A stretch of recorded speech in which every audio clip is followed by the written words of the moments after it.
En ce qui concerne la musique, je déteste qu'elle soit redondante avec les images. Je recherche, au contraire, une dissonance entre ce que l'on voit et ce que l'on entend. Cette confrontation d'éléments opposés permet de représenter les émotions d'une manière assez originale. Original, c'est bien, à mon sens, le terme qui définit le mieux cette histoire de vengeance qu'est A Bittersweet Life.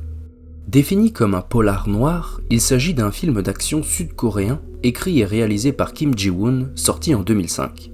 De cet homme, nous avons déjà abordé le film I Saw the Devil, ou J'ai rencontré le diable en français, qui a vu le jour 5 ans après A Bittersweet Life. Nous y retrouvons d'ailleurs Lee Byung-hun dans le rôle principal, qui livre une fois de plus une performance mémorable tout en subtilité. D'ailleurs, les acteurs ne sont pas l'unique point fort de ce film, et Kim Ji-woon nous délivre un métrage d'une maîtrise ahurissante. Le scénario est entraînant, les scènes de tension m'ont fait suffoquer, en particulier la scène durant laquelle le héros et le vendeur d'armes doivent construire le plus rapidement possible une arme pour pouvoir s'abattre. Et pour finir, les chorégraphies des combats n'ont rien à envier aux meilleurs films d'action. Et puis, il y a cette scène de fermeture. Alors que le héros est parvenu à ses fins, massacrant allègrement tous les mafieux qui s'en sont pris à lui et qui ont tenté de le tuer, alors que la dernière étincelle de sa vie est en train de s'éteindre, une ultime scène s'offre à nous, avant que l'image ne soit progressivement recouverte par le générique de fin. En la visionnant, je me suis dit, le film a quelque chose à me raconter, quelque chose de plus profond encore que la vengeance et ses travers. Aussi me suis-je renseigné. J'ai revu le film, regardé des conférences sur le métrage, écouté les interviews des acteurs et du réalisateur. Et au cours de cette exploration de l'œuvre, j'ai trouvé ceci. Qu'en est-il du tout dernier plan où Lee Byung-hun boxe contre son propre reflet ? C'est la séquence clé exprimant l'essence du personnage. C'est une manière efficace d'extérioriser le moi intérieur du personnage. Sun-woo est un personnage dont l'image qu'il a de lui-même est entièrement déterminée par l'image que les autres ont de lui. Il ne se considère que comme le reflet qu'ont les autres de lui, et il croit être comme ça. C'est un personnage qui ne s'est jamais remis en question auparavant. Après avoir lu de telles affirmations, je me suis dit « D'accord, je dois voir ce film encore une fois, et le relire avec plus de minutie. » Ce que j'ai fait et que je partage avec vous aujourd'hui.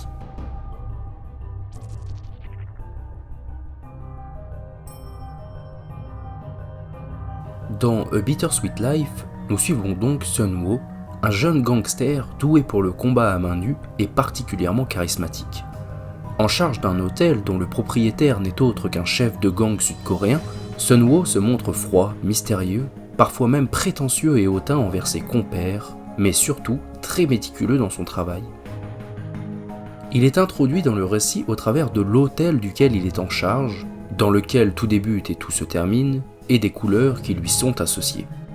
L'on y admire donc la dualité entre le noir et le blanc, parfait reflet de la vision que Sun-woo a du monde, un monde sans gris. Du rouge matine cet équilibre, ce qui fait écho à la violence du monde des gangsters, mais aussi à la passion qui va chambouler la vie du protagoniste.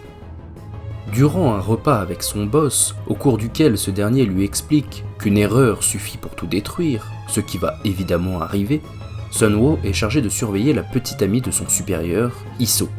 En effet, le chef de gang suspecte sa compagne de voir un autre homme. Si cela s'avère vrai, Sun-woo doit prévenir son boss ou, dans le pire des cas, les abattre. Et c'est avec cette mission que s'amorce toute la thématique de l'amour qui parsème le scénario du métrage. Dans A Bittersweet Life, j'ai voulu parler d'amour, de l'amour qui reste inexprimé, de l'amour qui regarde et souffre en silence. Ce n'est donc pas étonnant d'identifier des phrases telles que « ce n'est pas de l'amour si on ment » au cours d'un dialogue par exemple. La mission elle-même se révèle être une quête sur l'amour, puisque l'on apprend que le héros n'est jamais tombé amoureux. À sa rencontre avec Iso, la petite amie de son boss, il se surprend à être séduit instantanément, comme le soulignent ses gros plans sur les oreilles et le cou de la jeune femme. L'aspect amour inexprimé que nous lisions dans l'assertion de Kim Ji-woon se constate lors de la phase de filature. Nous observons tout à la fois Iso vaquant à ses occupations et Sun-Woo épiant la femme. L'homme la scrute toujours à travers un écran qui revêt la forme d'une vitre, d'un pare-brise ou d'un grillage par exemple, accentuant la sensation de contempler un prisonnier incapable de s'approcher de ce qui le fascine et le chamboule. D'ailleurs, lors de cette filature, le spectateur se voit également placé dans le rôle du voyeur, puisque la caméra est souvent placée par-dessus l'épaule du héros dans des endroits sombres et invisibles. L'amour est également ce qui l'amène à concevoir la vie au-delà du noir et du blanc, que nous voyons plutôt dans l'hôtel. Il désobéit à son boss lorsqu'il trouve un homme dans la maison de Iso, en laissant la vie sauve aux deux amants et en ne prévenant pas son boss. L'amour lui fait transgresser sa fidélité envers son gang. Cependant, en épargnant la fille mais en lui interdisant de revoir l'homme, Sun-Woo se met à dos Iso. Cette situation inconfortable fait naître en lui la colère qu'il vide sur 3 badauds au cours d'une virée nocturne. Cette décision marque le début de la déchéance de notre héros. Son boss, qui a appris l'insubordination de Sun-Woo, ainsi qu'un autre chef de gang que Sun-Woo a irrité par son arrogance, décide de lui faire payer ses erreurs. La scène où Sun-Woo, habillé de blanc et à genoux dans la fange, fait face au parapluie noir de la pègre, transcrit avec virtuosité l'opposition qui naît entre les deux mondes. Sun-Woo ne fait plus partie du leur. Les doigts brisés puis enterrés vivants, le protagoniste parvient à se déterrer lui-même grâce à la pluie, offrant l'une des scènes les plus iconiques de l'œuvre. Il s'agit là de sa renaissance, du début de sa nouvelle vie, mais surtout de celui de sa vengeance. Après un combat survolté et sanglant, Sun-Woo parvient à s'enfuir de son tombeau. En apprenant sa survie, son ancien boss s'ouvre la main en brisant un verre. Le sang qui s'écoule sur le blanc immaculé de la baignoire n'est pas sans nous annoncer la cascade de violence qui va s'ensuivre. Cette fuite, pour Sun-Woo, marque une nouvelle étape dans son parcours. L'heure de la vengeance a sonné. Il est temps qu'il adopte la posture d'un prédateur. Juché en hauteur, il observe sa proie. Comme pour Iso précédemment, il guette, non par amour cette fois-ci, mais par haine. Dès lors, il achète des armes et élabore sa revanche. Au cours de cette opération, Sun-Woo laisse dans son sillon une large trace de sang, miroir de cette route sanguinaire qu'il a désormais choisi de parcourir. Et l'aboutissement de cette voie ne peut que le mener à sa propre perte, comme l'exprime l'appel téléphonique juste après son passage, annonçant la vengeance du frère de l'homme que Sun-Woo vient de perforer d'une balle de Stechkin. Dans un premier temps, notre protagoniste se venge du chef de l'autre gang. L'ancien mafieux lui demande pourquoi est-ce qu'il lui a fait subir tout cela. La réponse reste en suspens. Sun-Woo reçoit alors des coups de couteau, mais parvient à abattre son ennemi. Et une fois encore, le sang souille la blancheur vierge de la glace.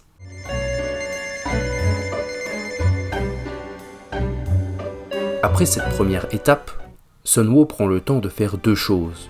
D'abord, offrir la lampe rouge, cette fois-ci couleur de la passion, à Iso, afin de lui montrer son affection, car cette dernière l'avait remarqué dans un magasin alors qu'ils marchaient tous les deux ensemble. Ensuite, il s'observe dans un miroir, entrevoit enfin ce qu'il est devenu et se demande comment il a pu en arriver là. Une question qui reste également en suspens. Le miroir est ici le symbole de l'introspection. Une introspection brève et sans conséquences positives sur le protagoniste.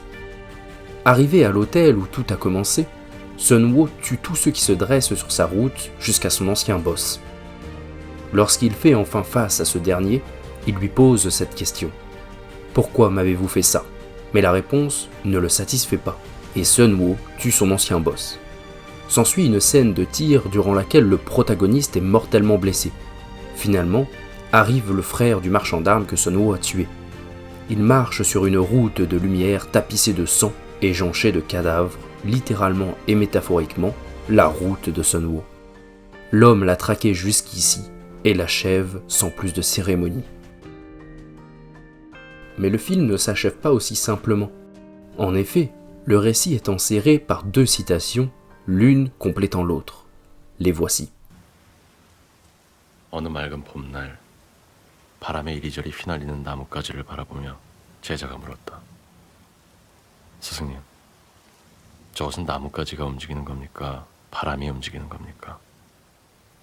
스승은 제자가 가리키는 곳은 보지도 않은 채 웃으며 말했다. 무릇 움직이는 것은 나뭇가지도 아니고 바람도 아니며 네 마음뿐이다. 어느 깊은 가을밤 잠에서 깨어난 제자가 울고 있었다. 그 모습을 본 스승이 기이하게 여겨 제자에게 물었다. 무서운 꿈을 꾸었느냐? 아닙니다. 슬픈 꿈을 꾸었느냐? 아닙니다. 달콤한 꿈을 꾸었습니다. 그런데 왜 그리 슬피 우느냐? 제자는 흐르는 눈물을 닦아내며 나지막히 말했다. 그 꿈은 이루어질 수 없기 때문입니다. Ces citations sont reliées à ce que ressent Sun-woo pour Iso. En effet, lors de la séquence durant laquelle la jeune femme joue du violon, Sun-woo paraît séduit, envoûté, puis l'on assiste sans transition aux ondulations de branches caressées par le vent, faisant évidemment référence à la phrase « Ce qui bouge, c'est ton cœur et ton esprit ». Cependant, la scène se coupe brusquement, et il faut attendre les ultimes minutes du métrage pour assister à la fin de cette séquence. L'on y voit Sun-woo et Iso qui se sourient mutuellement. A noter que c'est l'unique fois du film où le protagoniste sourit. Ensuite vient la seconde citation qui nous explique que tout ceci n'est qu'un rêve inaccessible, puis notre héros meurt. Au demeurant, ces citations renvoient également au thème que nous évoquions tout au début du récit et qui est connecté à la dernière scène du film lorsque le héros s'observe boxer dans la vitre. Ma réflexion en faisant ce film, c'est que dans la vie, tout le monde commet des erreurs, dont certaines sont irréversibles. On en cherche toujours les causes ailleurs, alors qu'elles viennent souvent de nous-mêmes. Le personnage de ce film, Sun-woo, se pose tout un tas de questions. Il se demande pourquoi il est devenu ce qu'il est, et pourquoi les autres s'en prennent à lui. Mais juste avant de mourir, il comprend finalement que c'est en lui-même qu'un petit vent s'est levé et qu'il a été ébranlé. Il se rend compte que tout ce qui s'est passé venait de lui. Quoi de plus fiable que les dires du réalisateur lui-même? Voilà la réponse. Voilà pourquoi Sun-woo demande à ses tortionnaires puis victimes pourquoi ils lui ont fait subir de telles atrocités. Voilà pourquoi ces questions demeurent sans réponse. Parfois, nous cherchons à résoudre nos problèmes en questionnant ce qui nous entoure, en rejetant la faute sur quelqu'un d'autre, alors même que les réponses se trouvent en nous. Malheureusement, Sun-woo le comprend seulement au bord de la mort, et cela représente une ironie particulièrement tragique. Au cœur de Bittersweet Life se trouve une fois de plus un exemple de manque de communication. Dans ce cas, il ne s'agit pas simplement d'un manque de communication entre les individus, mais entre un individu et lui-même. L'ironie soulignée par le réalisateur se voit également appuyée par le titre du film, qui est aux antipodes de ce que vit le protagoniste. Une douce vie, nous informe le titre dans sa traduction littérale. Mais Sun-woo se trouve au pire moment de sa vie en réalité. Tout en poursuivant sa vengeance, Sun-woo se rend compte que son vrai problème était en lui-même. La poursuite de la vengeance est finalement un instrument de ce processus d'éveil de soi, un outil pour comprendre la vérité sur soi-même. En un sens, je pense que l'on pourrait se poser la question de savoir si ce personnage a aimé cette femme. J'y ai réfléchi, et je pense qu'il s'agit d'un homme qui n'a jamais donné son cœur à personne. Il se surprend à être troublé par cette femme, et il finit par s'aimer dans ce rôle-là. C'est la preuve d'un narcissisme assez grave. Et si tout cela n'était qu'un rôle que se donnait Sun-woo, le rôle d'un homme si amoureux qu'il pourrait braver l'autorité du chef de son gang, le rôle d'un homme si fort qu'il pourrait combattre le monstre qui garde enfermée la princesse afin de la libérer. Et si Sun-woo se servait de cette occasion, de cette situation, de cette excuse même, pour vivre une aventure palpitante, une expérience originale. Il suffit de revenir sur l'analyse des 3 scènes durant lesquelles Sun-woo s'observe dans la vitre de l'hôtel pour confirmer cette hypothèse. La première fois a lieu au cours de la 5e minute du film, puis vient, dans l'ordre chronologique de l'histoire, la scène où Sun-woo boxe devant la vitre. Dans le montage, cette scène intervient en dernier lieu, comme nous l'avions établi, mais fait en réalité directement suite à la première scène du reflet dans la vitre. Dans la dernière scène, quand Sun-woo boxe contre son reflet, je voulais transmettre l'idée que, dans la bataille contre lui-même, il a perdu. Si vous regardez attentivement la fin, vous remarquerez que son reflet disparaît en premier, ne laissant que la vitre et le panorama extérieur avant le générique. Une fois de plus, je n'ai pas grand-chose à ajouter sur les affirmations du maître. La caméra bascule de l'autre côté de la vitre, comme une invitation à quitter la dimension et les chimères du protagoniste, afin de le regarder tel qu'il est vraiment. Puis la caméra revient du côté de Sun-woo. Et si le reflet disparaît, comme le précise Kim Ji-won, c'est aussi et surtout le protagoniste lui-même qui sort de l'écran avant ce reflet. Sun-woo n'est qu'une image. Voilà ce que nous raconte ce plan. Finalement, la dernière scène où Sun-woo se regarde dans la vitre avant sa mort, c'est lorsqu'il fait face à son boss avant de l'abattre. Il voit ce qu'il est devenu, le visage plein de sang. Cette scène est montrée au spectateur avant la scène de boxe imaginaire, mais il faut avoir vu cette dernière pour comprendre pourquoi le fait qu'il contemple son reflet avant de tuer son boss est extrêmement important. En remettant dans l'ordre chronologique les 3 scènes, l'on suit le schéma suivant. Sun-woo regarde son reflet, Sun-woo se boxe lui-même comme pour se défier, Sun-woo contemple son portrait plein de sang, comme si les coups qu'il avait donnés à son reflet avaient ouvert sur son visage des plaies sanguinolentes. Ainsi, l'on entrevoit enfin ce que nous affirme Kim Ji-won. Le combat contre lui-même, il l'a perdu. Sous ces airs de films de vengeance, saupoudrés de scènes romantiques et sentimentales, A Bittersweet Life s'avère en réalité être une œuvre traitant de l'introspection, de la lutte contre soi-même et de la remise en question. Un véritable tour de force de la part de Kim Ji-won. Sur ces mots, s'achève cette vidéo. Je vous laisse. Abonnez-vous pour ne pas manquer les prochaines analyses. Suivez-moi sur Twitter pour recevoir plus régulièrement des informations de la chaîne. Merci de m'avoir suivi, c'était Métaphore-moi ça.